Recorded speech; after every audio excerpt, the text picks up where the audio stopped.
নমস্কার বন্ধুরা, আপনাদের প্রত্যেককে স্বাগত জানাই নেচার লাভা চিরন্তন ইউটিউব চ্যানেলে।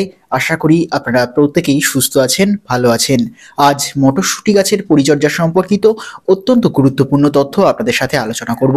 মটরশুঁটি গাছের রোপণ এবং পরিচর্যা কিভাবে করবেন এ সম্পর্কিত সম্পূর্ণ তথ্য পুঙ্খানুপুঙ্খভাবে বিস্তারিতভাবে এই ভিডিওর মধ্যে দিয়ে আপনাদের কাছে উপস্থাপনা করার চেষ্টা করব। ইতিপূর্বে আপনারা যারা আমাদের এই নেচার লাভা চিরন্তন ইউটিউব চ্যানেলটিকে সাবস্ক্রাইব করেছেন, আপনাদের প্রত্যেককে অসংখ্য অসংখ্য ধন্যবাদ। এখনো আপনারা যারা আমাদের এই ইউটিউব চ্যানেলটিকে সাবস্ক্রাইব করেননি, আপনাদের কাছে একটি অনুরোধ, নিচে সাবস্ক্রাইব বাটন রয়েছে, অবশ্যই আপনারা আমাদের এই নেচার লাভা চিরন্তন ইউটিউব চ্যানেলটিকে সাবস্ক্রাইব করে আমাদের সাথে থাকবেন। মটরশুঁটি চাষ নিয়ে বিভিন্ন সময়ে বিভিন্ন প্রশ্ন আমার কাছে এসেছে। অনেকে জিজ্ঞেস করেছেন যে মটরশুঁটি গাছের জন্য মাটি কিভাবে প্রস্তুত করব, কি কি পরিচর্যা গ্রহণ করলে মটরশুঁটি গাছের গ্রোথ বৃদ্ধি ভালো হবে এবং প্রচুর পরিমাণে আমরা মটরশুঁটির ফলন পেতে পারি, সে সংক্রান্ত সম্পূর্ণ তথ্য ধাপে ধাপে আলোচনা করব। আপনারা এই দেখতে পাচ্ছেন, এটা গবেষণামূলকভাবে মূলত আমি এখানে মটরশুঁটি কিছু পরিমাণে চাষ করেছি। এখানে দেখার বিষয় হচ্ছে যে মটরশুঁটির ফলনটা কেমন হয়, যে এই মাটিতে কতটা মটরশুঁটি করার উপযুক্ত হবে, সে বিষয়ে একটা ছোট গবেষণা এখানে চলছে। জৈব বা অজৈব উপায়ে খুব সহজ পদ্ধতিতে আপনারা আপনাদের ছাদ বাগানে বা বাড়ির বাগানে এই মটরশুঁটি চাষ করতে পারবেন। সাধারণত শীতের শুরুতে মটরশুঁটি গাছ লাগালে খুবই ভালো হয়। এছাড়া আপনারা অক্টোবর, নভেম্বর বা অগ্রহায়ণ মাসের একদম প্রথম সপ্তাহ পর্যন্ত এই মটরশুঁটি গাছ রোপণ করতে পারেন।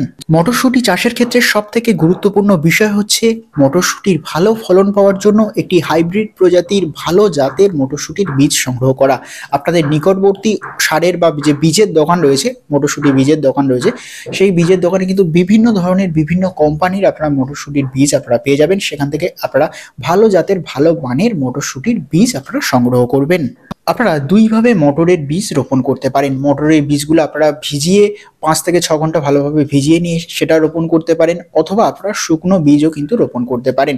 সেক্ষেত্রে শুকনো মটরের বীজ রোপণের ক্ষেত্রে আপনারা অবশ্যই খেয়াল রাখবেন আপনার জমি বা মাটিতে যেন পর্যাপ্ত পরিমাণে আর্দ্রতা বা মাটিতে রস যেন থাকে। আপনাদের ছাদ বাগানের টবে বা মাটিতে মটরশুঁটি রোপণের জন্য আপনারা আদর্শ মাটি কিভাবে তৈরি করবেন, যে মাটিতে মটরশুঁটির গ্রোথ বৃদ্ধি ভালো হবে এবং ফলন ভালো হবে, সেক্ষেত্রে আপনারা সমপরিমাণ মাটি নেবেন এবং সমপরিমাণ আপনারা যে কোনো ধরনের কম্পোস্ট মেশাবেন। আপনারা 1 বছরের পুরানো গোবর সার মেশাতে পারেন। 1 বছরের পুরানো গোবর সার কিন্তু এই আমি যে জমি প্রস্তুত করেছি এখানে কিন্তু গোবর সার দেওয়া হয়েছে, খুব ভালো আমি ফলাফল পেয়েছি। এছাড়া আপনারা ভার্মি কম্পোস্ট মেশাতে পারেন বা পাতা পচা সার মেশাতে পারেন, খুব ভালো আপনারা ফলাফল পাবেন। আপনারা সমপরিমাণ মাটি এবং সমপরিমাণ কম্পোস্ট রাখার চেষ্টা করবেন, কারণ কম্পোস্ট এই মটরশুঁটি গাছ খুব ভালোবাসে। এবং এই মাটির সাথে আপনারা সিঙ্গেল সুপার ফসফেট কিছু পরিমাণে দিতে পারেন, 100 গ্রাম পরিমাণে প্রত্যেক টব পিছু বা প্রত্যেক যে জমি প্রস্তুত করবেন ভাটি পিছু আপনারা দিতে পারেন 50 থেকে 100 গ্রাম। আপনারা এসএসপি বা টিএসপি দিতে পারেন, দুটোর মধ্যে যে কোনো একটি দিতে পারেন। বাংলাদেশে যারা রয়েছেন আপনারা টিএসপি পাবেন, ভারতে এসএসপি পাবেন। আর এগুলো ছাড়া আপনারা যদি এনপিকে দেন, সেক্ষেত্রে আপনারা 10-26-26 সুফলা সার, এটিও কিন্তু আপনারা অল্প পরিমাণে মাটির সাথে দিতে পারেন। এবং এর সাথে আপনারা কিছু পরিমাণে লাল পটাশ দেবেন, আর কিছু পরিমাণে আপনারা অল্প কিছু পরিমাণে ফাঙ্গিসাইড দেবেন। দিয়ে এই কটি উপাদানকে ভালোভাবে মিশিয়ে নেবেন, নিয়ে হালকা একটু মাটিতে জল ছড়া দিয়ে এইভাবে মাটি প্রস্তুত করে অন্তত পক্ষে 1 সপ্তাহ বা 7 দিন মাটিটাকে ফেলে রাখবেন। এবং 1 সপ্তাহ পরে মটরশুঁটির বীজ বা দানা রোপণের জন্য একদম মাটিটা তৈরি হয়ে যাবে। মাটি প্রস্তুত করার পর যদি দেখেন মাটিতে বেশি পরিমাণে আর্দ্রতা রয়েছে বা রস রয়েছে, সেক্ষেত্রে আপনারা মটরের দানা না ভিজিয়ে সরাসরি রোপণ করতে পারেন। দেখবেন জার্মিনেশন রেট 100% পাবেন। এবং এছাড়াও আপনারা যদি দেখেন হালকা রস রয়েছে, সেক্ষেত্রে আপনারা 4 থেকে 5 ঘন্টা 5-6 ঘন্টা ভালোভাবে দানাটাকে ভিজিয়ে নিয়ে আপনারা রোপণ করতে পারেন।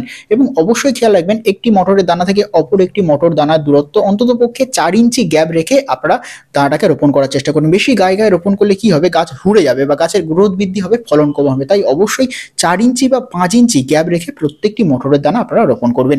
এবং মটর দানা রোপণের পর আপনারা ওপর থেকে কিছু পরিমাণে গোবর সার বা যেগুলো কম্পোস্ট রয়েছে, ভার্মি কম্পোস্ট, আপনারা উপর থেকে হালকা করে ছড়িয়ে দেবেন।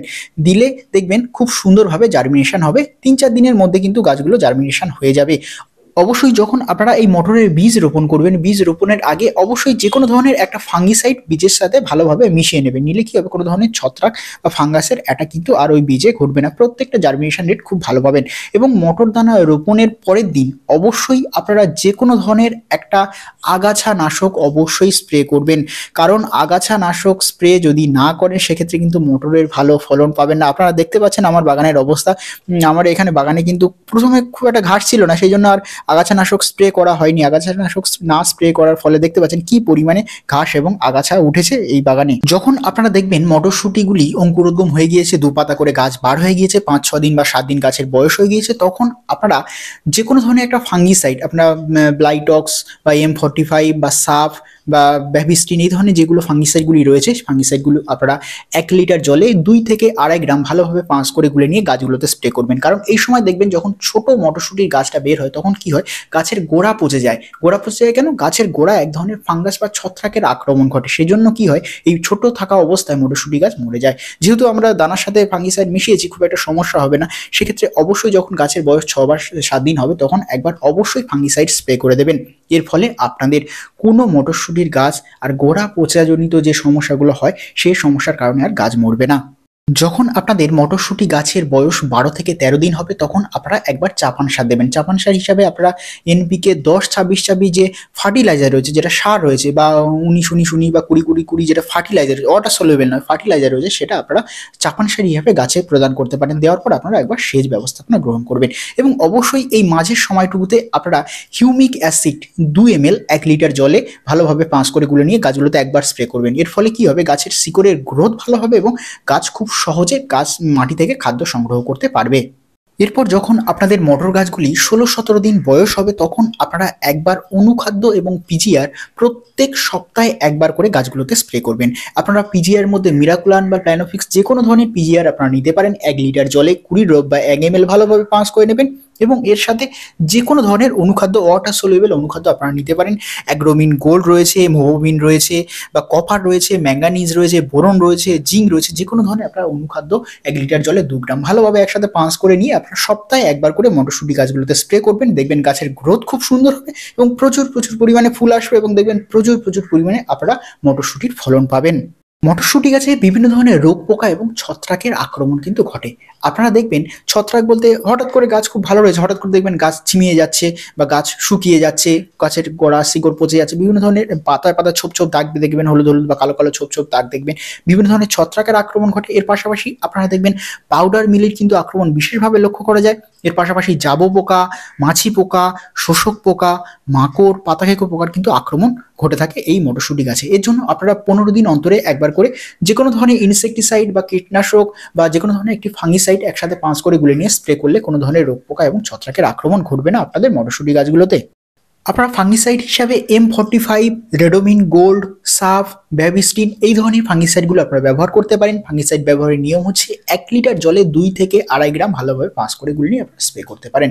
এর পাশাপাশি আপনারা যে কোনো ধরনের ইনসেকটিসাইড এবং কীটনাশক এই মটরশুঁটি গাছের জন্য আপনারা ব্যবহার করতে পারেন, যেমন একতারা, ল্যান্সার গোল্ড বা কনফিডার, এগুলো আপনারা ব্যবহার করতে পারেন। এগুলো 1 লিটার জলে 2 গ্রাম ভালোভাবে পাঁচ করে গুলে নিয়ে স্প্রে করতে পারেন। এছাড়া আপনারা সাইপারমেথ্রিন গ্রুপের যে কোনো কীটনাশক রয়েছে, যেমন আলফা মেথ্রিন 10% ইসি বা ফসমিতা ইনসেকটিসাইড 50% ইসি, এগুলো আপনারা 1.5 থেকে 2 ml 1 লিটার জলে গুলো নিয়ে পাঁচ করে স্প্রে করতে পারেন। এছাড়া আপনারা ডাইমেথর 30% কম্পোজিশনের রোগর প্লাস টাপর এগুলো ব্যবহার করতে পারেন। 1 লিটার জলে 1 ml বা 20 ফোঁটা ভালোভাবে পাঁচ করে গুলে নিয়ে আপনারা স্প্রে করতে পারেন। আপনাদের পরিচর্যার সুবিধার্থে কীটনাশক এবং ফাঙ্গিসাইড একসাথে পাঁচ করে গুলে নিয়ে 15 দিন বা 20 দিন অন্তরে একবার করে এই মটরশুঁটি গাছগুলোতে স্প্রে করবেন।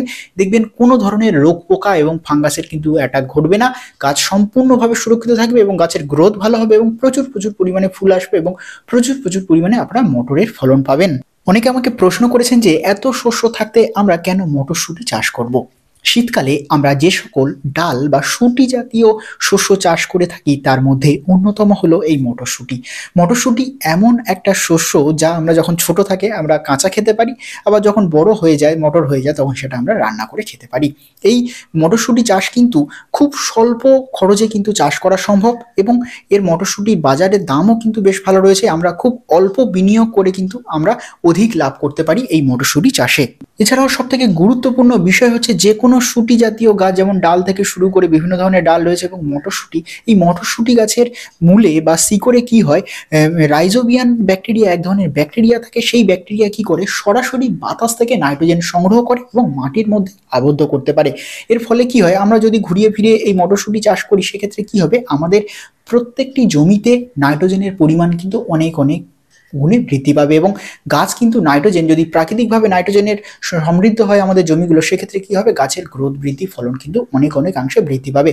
সেক্ষেত্রে আমি সবসময় বলি, সবসময় আপনারা ধান চাষ না করে আপনারা যে বর্ষাকালে ধান চাষ করলে সেই ধান কেটে নেওয়ার পর কিন্তু অবশ্যই যে কোনো ধরনের কড়াই বিভিন্ন যে কোনো ধরনের শস্য জাতীয় এই মটরশুঁটি আপনারা শস্য জাতীয় চাষ করতে পারেন। তার ফলে কি হবে, আপনাদের জমির নাইট্রোজেনের পরিমাণ কিন্তু প্রাকৃতিকভাবে অনেকাংশে বৃদ্ধি পাবে। প্রথম থেকে ধাপে ধাপে যে কটি পরিচর্যার কথা বললাম, এই স্বল্প পরিচর্যায় আপনারা খুব সহজেই আপনাদের ছাদ বাগানে বা বাড়ির বাগানে মটরশুঁটি গাছ রোপণ করতে পারবেন এবং পরিচর্যা গ্রহণ করতে পারবেন। এই কটি পরিচর্যা গ্রহণে আপনাদের প্রত্যেকটি মটরশুঁটি গাছের গ্রোথ বৃদ্ধি যেমন ঘটবে, প্রচুর পরিমাণে ফুল আসবে এবং সেই ফুল থেকে আপনারা প্রচুর পরিমাণে মটরশুঁটির ফলন পাবেন। মটরশুঁটি গাছের পরিচর্যা সম্পর্কিত নতুন তথ্য, মটরশুঁটি গাছের আপডেট সম্পর্কিত তথ্য সমৃদ্ধ ভিডিও পাওয়ার জন্য অবশ্যই আপনারা আমাদের এই নেচার লাভা চিরন্তন ইউটিউব চ্যানেলকে সাবস্ক্রাইব করবেন এবং সাবস্ক্রাইব করার পাশাপাশি পাশে থাকা বেল আইকনটি প্রেস করবেন। এর ফলে পরবর্তী ভিডিওর নোটিফিকেশন সবথেকে দ্রুততার সহিত আপনারা পেয়ে যাবেন। ভিডিওটি যদি ভালো লাগে অবশ্যই ভিডিওতে একটি লাইক দেবেন এবং ভিডিওটি অবশ্যই আপনার বন্ধু এবং পরিবারের সাথে শেয়ার করবেন। মটরশুঁটি গাছের রোপণ এবং পরিচর্যা কিভাবে করবেন এই ভিডিও সম্পর্কিত যদি আপনাদের কোনো প্রশ্ন থাকে, কোনো মতামত থাকে, কোনো কিছু জানানোর থাকে, তাহলে অবশ্যই আপনারা আমাকে কমেন্ট করে জানাবেন। আপনাদের প্রত্যেকটি প্রশ্নের উত্তর আমি যথাযথ দেওয়ার চেষ্টা করব। আপনাদের প্রত্যেককে অসংখ্য ধন্যবাদ। আপনারা প্রত্যেকে সুস্থ থাকবেন, ভালো থাকবেন এবং অবশ্যই আপনারা আমাদের এই নেচার লাভা চিরন্তন ইউটিউব চ্যানেলটিকে সাবস্ক্রাইব করে আমাদের সাথে থাকবেন।